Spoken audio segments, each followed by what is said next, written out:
Welcome back! Today we're going to be looking at Book 6 of the Iliad. And this is one of my favorite moments in the Iliad. It shows the two sides of one of our key characters. But before we jump into the action, let's look and see who our major characters are that we're going to be looking at in this section. At the beginning of the book, we're going to have a couple of important fight scenes, including Agamemnon and Menelaus.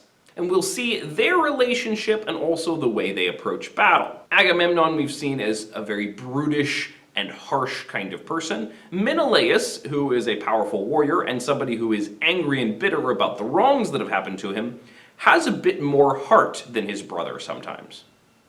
And we'll see that in the beginning of this book. We're also going to continue with Diomedes briefly and meet a character named Glaucus. We saw a whole lot about Diomedes in the last book, and he continues to be a powerful hero here. But this moment between Glaucus and Diomedes is going to show us another aspect of battle. And so really that's the role that Glaucus plays here. He's a hero that comes from a noble and powerful family of heroes. And there's going to be a little bit about how family plays in. After that, we're going to look at our Trojans. And in this book, we see a lot about Hector. We've seen Hector throughout the book so far, but mostly only in short spurts. In this book, we're going to examine how Hector deals with being the great hero of his city. How does he bear that burden? We're also going to get to meet his wife, whose name is Andromache. And she is a fascinating character here. She is very emotional, but she's also very intelligent, and a worthy wife of the great hero Hector.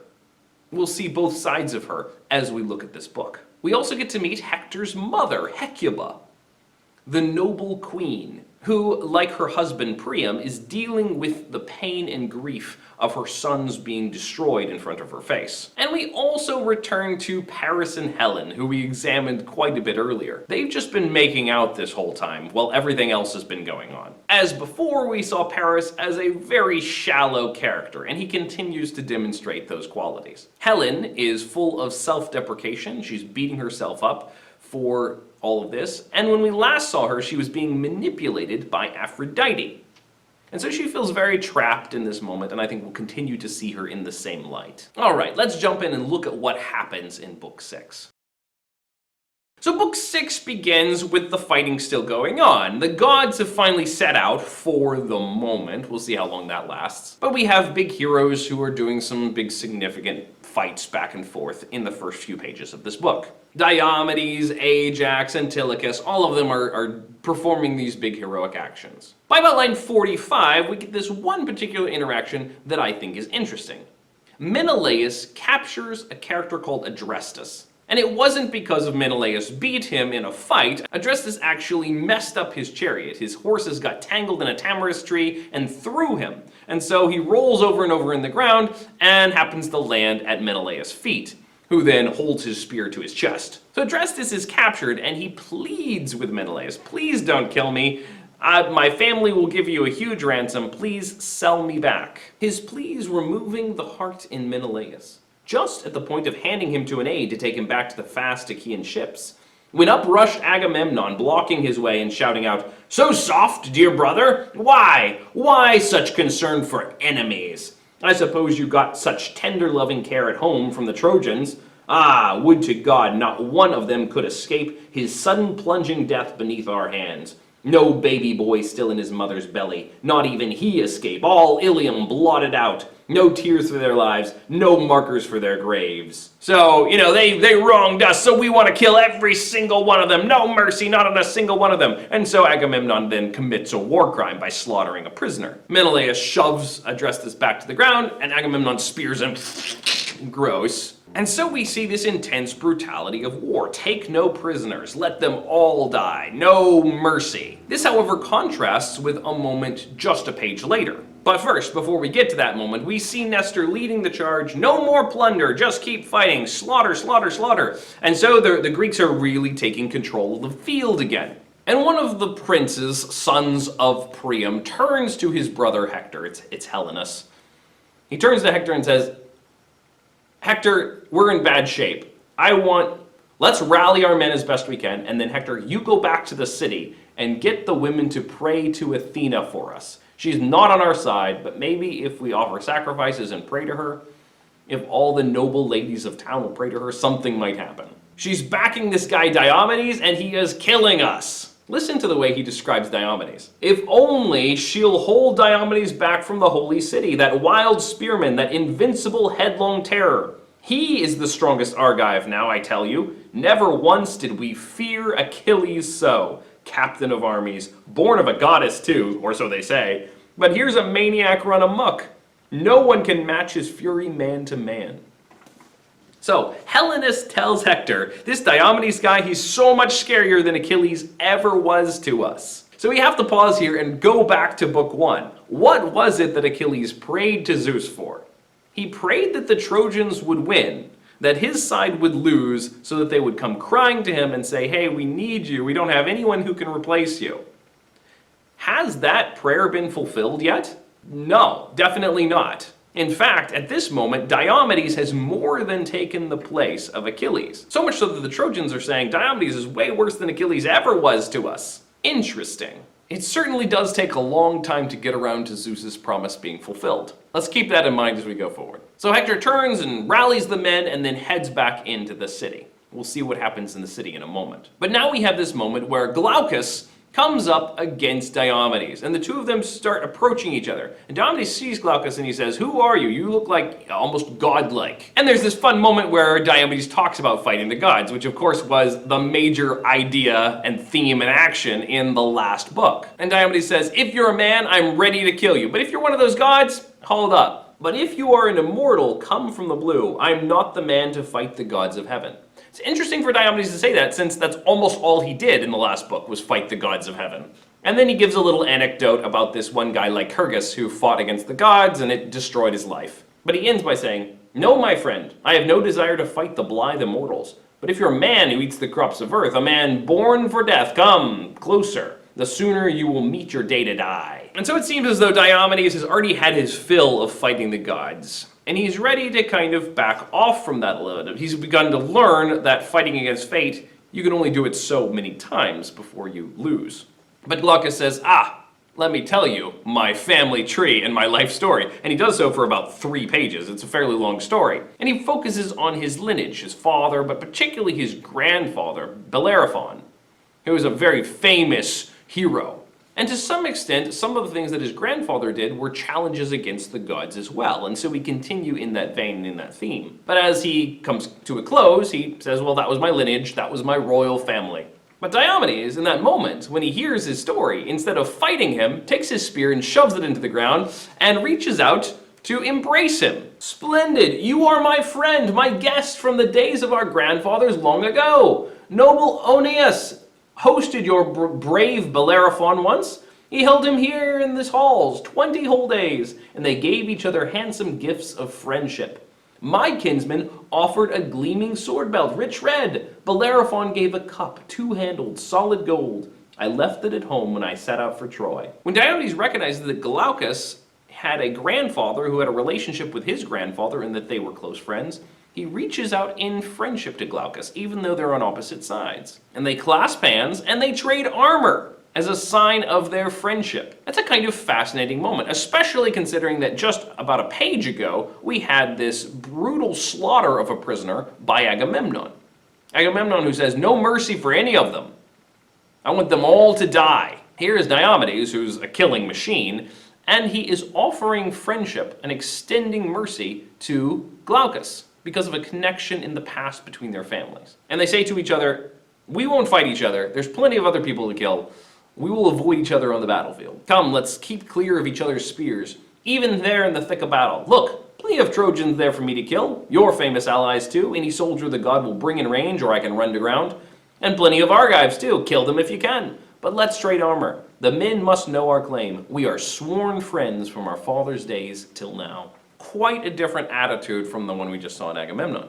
Meanwhile, Hector has returned into the city, and he enters into the beautiful palace of Priam, his home where all of his brothers and brothers-in-law live. And there all the women rush to him and ask about how their individual loved ones are doing on the battlefield. How is my brother? How is my husband? How's my son?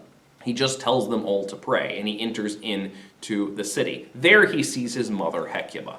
And Hecuba, who is presented as this very nurturing, motherly figure, she cares deeply about her son. She tries to get him to sit down and rest and take some wine. She knows how hard he's working and how hard he's fighting. And when she offers him wine and offers him, a cup to sacrifice to Zeus and then a cup for himself, he shakes his head and says, "No. Don't offer me mellow wine, mother, not now. You'll sap my limbs. I'd lose my nerve in war.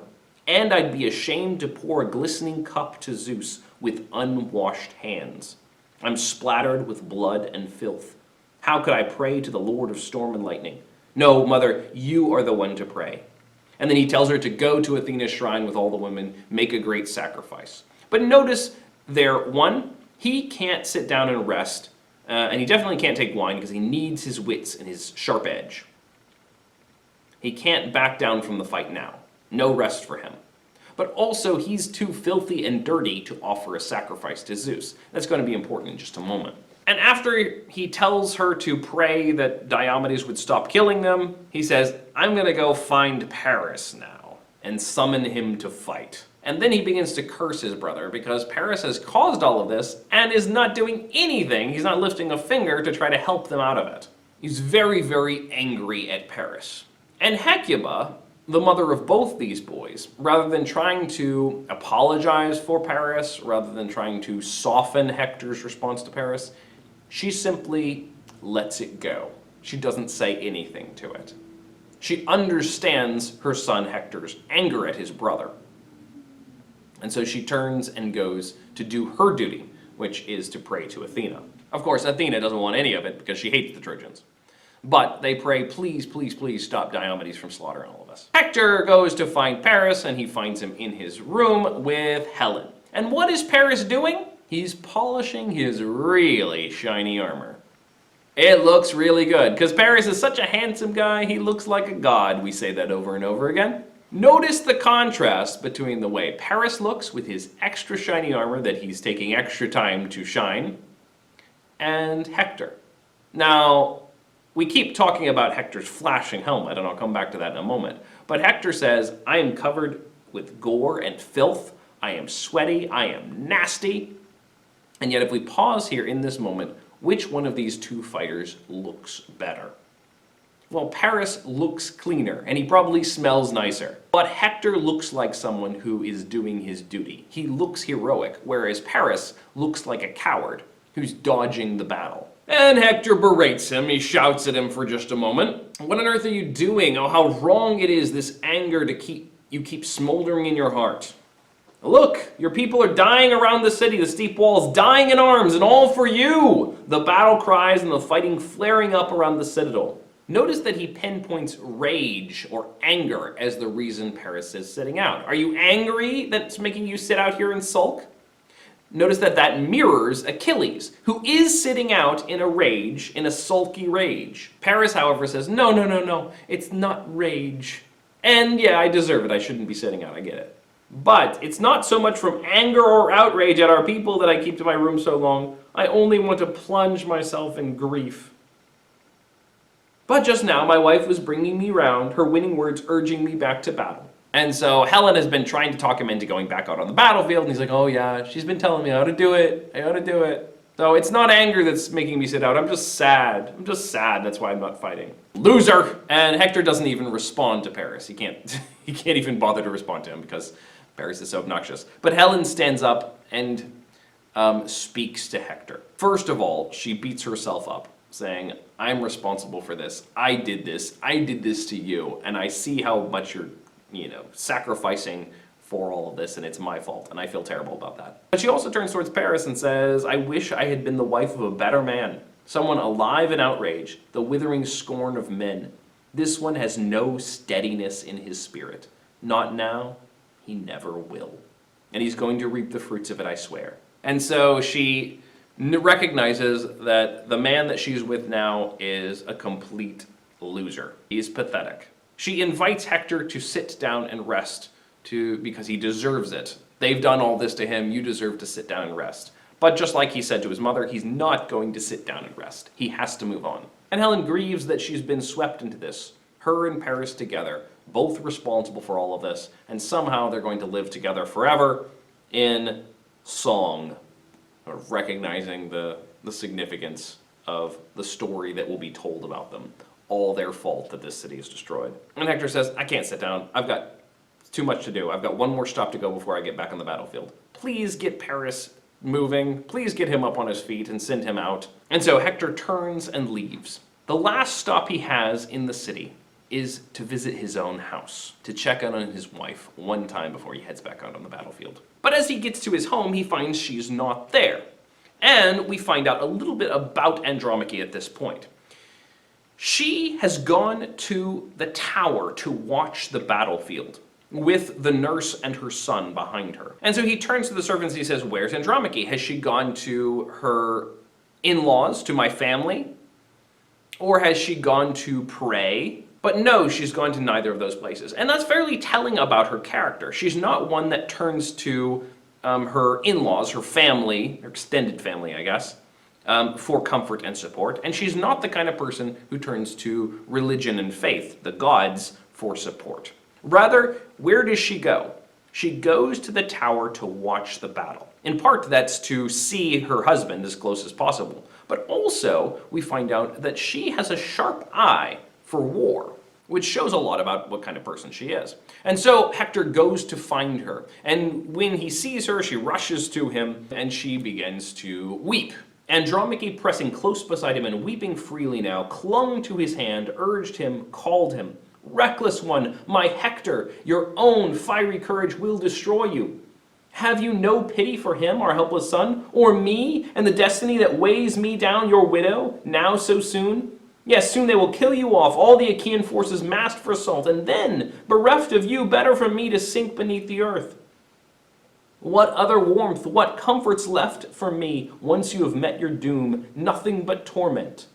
So she's deeply emotional. We've seen her emotional when she was in the tower. She was grieving and sobbing out there and standing in the tower. She's grieving and sobbing as she rushes to him. She's very, very emotional.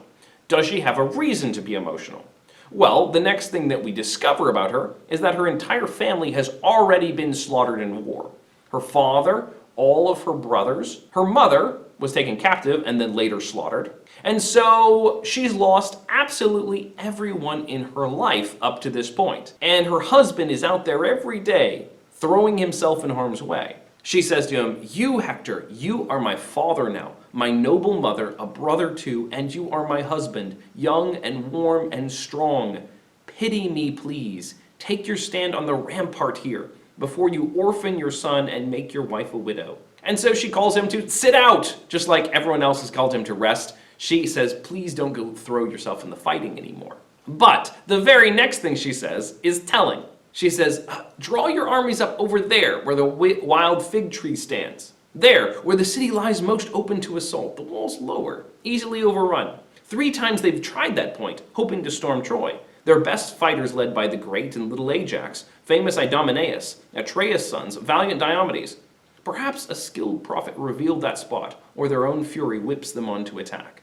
So she notes out there a weak point in their defenses. She has a sharp eye for battle strategy. She can see the battlefield. She sees what the enemy army is doing. She knows where their own weak points are and sees where they need to defend. She is very intelligent. So although she has this deep emotional response telling him, oh, I want you to sit out, I can't take it for you to die, she also is very intelligent, is able to give him good advice on how the battle strategy should be played out. And Hector responds to her by talking about why he fights. First he says, yeah, it weighs on me too, the idea of dying out there and leaving you.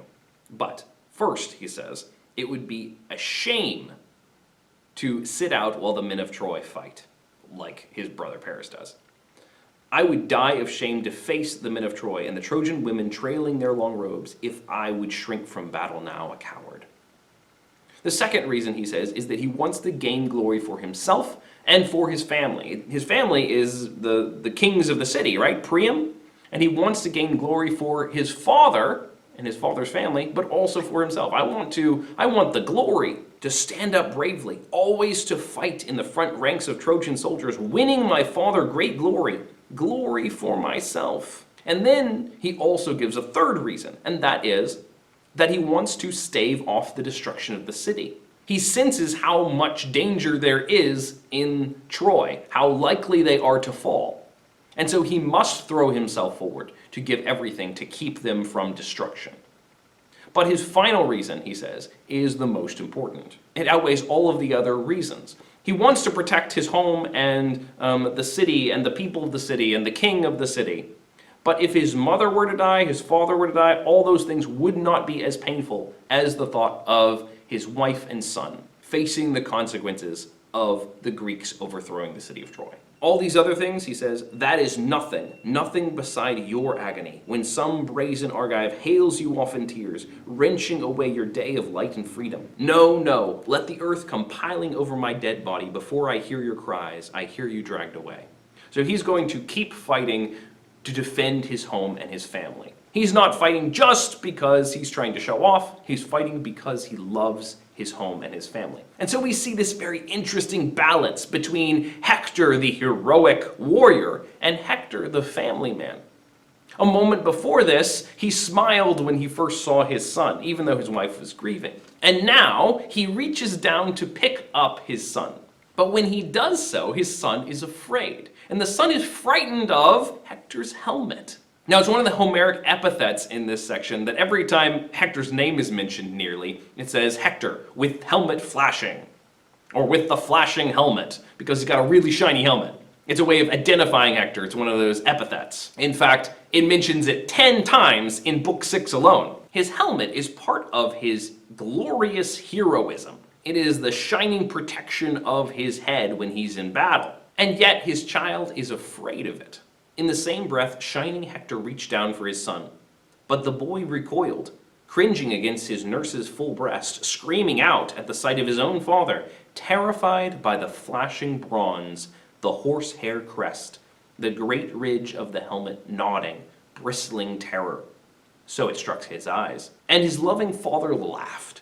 His mother laughed as well, and glorious Hector, quickly lifting the helmet from his head, set it down on the ground, fiery in the sunlight.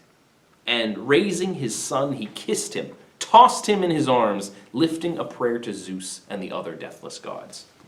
And so Hector, in this moment, takes off his helmet, which is so significant, because his helmet is this symbol of his heroism, his glory on the battlefield. He is this terrifying, heroic warrior, but he's able to take that off to be the family man, the man who cares deeply and loves his son, loves his wife. And yet at the same time, the reason he puts the helmet on is because he loves his home and his family and his wife and his son. It's an incredibly potent moment. And he prays to Zeus that his son would be an even greater hero than he is. And he puts his son back in his wife's arms and they embrace one last time. And she's smiling while crying. Her husband noticed, it says, and filled with pity now, Hector stroked her gently, trying to reassure her, repeating her name, Andromache, dear one, why so desperate? Why so much grief from me? No man will hurl me down to death against my fate, and fate, no one alive has ever escaped it. Neither brave man nor coward, I tell you. It's born with us the day that we are born. So please go home and tend to your own tasks, the distaff and the loom, and keep the women working hard as well. As for the fighting, men will see to that, all who were born in Troy, but I most of all. And so, he comforts his wife with the idea that fate is inescapable. We have people like Diomedes who are fighting against fate to some extent, although Diomedes also seems to somewhat have accepted his fate at the beginning of this section. But Hector knows that whatever day we're meant to die, that's the day that we're going to die. There's no use crying about it. All we can do is do our duty. And for Hector, that means fighting out in the front. For Andromache, that means taking care of things here at home. They both have their role and their duty, and they need to fulfill it the best they can. Hector, a flash in arms, took up his horsehair-crested helmet once again.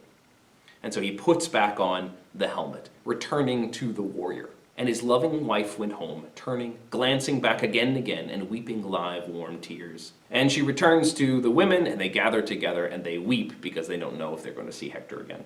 And Hector, as he's walking much slower now than he was before, away from his home, it's difficult to leave your home behind, bumps into Paris, who is now ready to go, and he's all rearing to get back on the battlefield finally. And he tries to mock Hector a little bit for Hector being a little slow. He says, "Dear brother, look at me holding you back in all your speed, dragging my feet, coming to you so late, and you told me to be quick." He's being a little cheeky here, since Hector is now the one who seems to want to move slowly away from his home.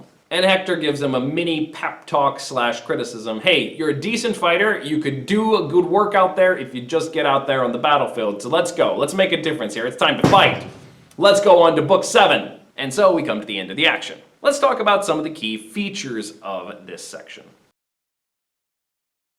We mentioned the heroic epithet of Hector's helmet. We could also mention the epithet of Diomedes of the war cry, or the white-armed Andromache. Don't forget how those epithets help the poet be able to hold the pieces together in his memory as he's memorized this massive poem.